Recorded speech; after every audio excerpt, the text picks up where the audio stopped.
ازيكم يا نجوم؟ هوريكم دلوقتي وحدة تدريب عاملها لاتنين حراس. مهم جدا على مدرب الحراس انه يقف على كل نقطة وخطأ لحارس المرمى ويبدأ بالتعديل ليه، والشرح والتحليل مهمين جدا في مرحلة البراعم والناشئين.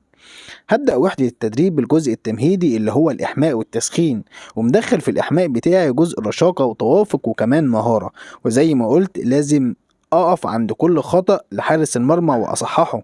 ظهرك مره اطلع، عايز تجيب من اعلى نقطه يا حبيبي، محدش هيستناك. انت بتستنى الكوره لما توصل لك هنا، مفيش فرد هيستناك الكوره توصل هنا. انا عايزك تجيب من اعلى نقطه، اطلع بجيب من اعلى نقطه. هتستنى بقى تمسك كده، هتلاقي فعلا ضغط فرود ابن حرام قاطع من قدامك، خبط بدماغه جايبها جول وانت واقف تتفرج. هشيلك الماتش بالجول.